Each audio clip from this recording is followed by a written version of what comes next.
Everyone, welcome back to my YouTube channel. আমি পুচু আর তোমরা দেখছো পুচু অফিসিয়াল।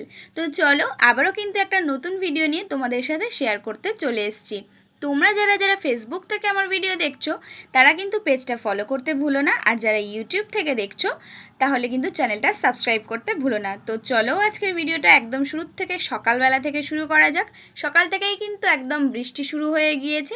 আমি ঘুম থেকে উঠেই দেখলাম বৃষ্টি, যেহেতু আজকে ছুটি ছিল তাই একটু বেলা করেই উঠেছি। আর উঠেই দেখলাম আজকে আমার রান্নার দায়িত্ব পড়ে গিয়েছে, কারণ মায়ের আজকে ছুটি নেই, আমার ছুটি থাকলেও। তাই ভাবলাম আজকে যেহেতু আমি বাড়িতে আছি আজকে রান্নাটা আমিই করি। তো আমি কিন্তু এখানে সকাল সকাল রান্না বসিয়ে দিয়েছিলাম। এখানে পটল ভাজা করে নিচ্ছিলাম। আমার দ্বারা তো আর ভালো কিছু রান্না হবে না, সব থেকে যে রান্নাটা সহজ আমি সেটাই করতে পারবো। তো আমি এখানে পটল ভাজতে ভাজতে একটু বাইরের আবহাওয়াটা দেখছিলাম, খুব সুন্দর লাগছিল, চারিদিকে মাঠে জল হয়ে গিয়েছে। আর এই গ্রামের পরিবেশের ব্যাপারটাই আলাদা, সব সময় যেন সবুজে সুন্দর। আর তারপরে পটল ভাজা করার পর কিন্তু আমি এখানে সয়াবিন তরকারি করার জন্য এখানে মশলা কষিয়ে নিচ্ছিলাম। যাই হোক, বললাম না সব থেকে যে রান্নাটা সহজ আমি সেটাই করতে পারবো। এইবার খেয়ে দেখবো যে সবাই কি রিভিউ দেয়, আমার রান্নাটা কেমন হয়েছে না হয়েছে।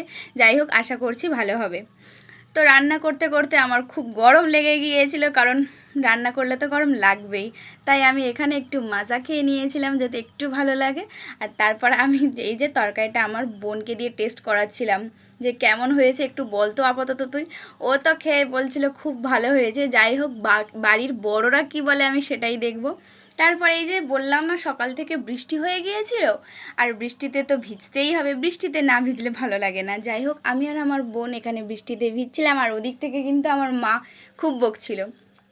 তো বিকালবেলা তো আর বেরোতে পারলাম না, কখন বৃষ্টি আসে না আসে, তাই বাড়ির কাছ থেকেই আমরা দেখে নিলাম বাচ্চারা, ছোট ছোট বাচ্চারা কি সুন্দর রথ নিয়ে হাঁটছে, ওরা যাচ্ছে। তো আমরাও সেখান থেকে এই যে পুচকুটা রথটা টানছে, আমি ওর সঙ্গে সঙ্গে একটু রথ টেনে নিলাম। যাই হোক, সবাই কিন্তু কমেন্টে জানিয়ে দিও জয় জগন্নাথ। যাই হোক, রথের মেলায় তো আর যাওয়া হলো না, এটা দেখেই আপাতত মনের শান্তি করি, কিছু করার নেই।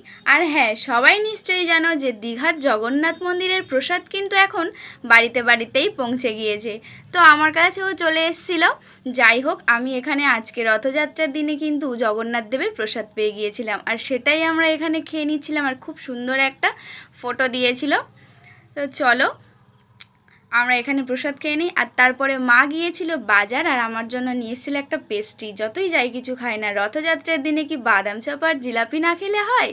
তো যাই হোক, আমি এখানে চলো জিলাপি আর বাদাম চাপা খেয়ে নিই। তোমরা কমেন্টে জানিও ভিডিওটা কেমন লেগেছে। তো আজকের মতো টাটা।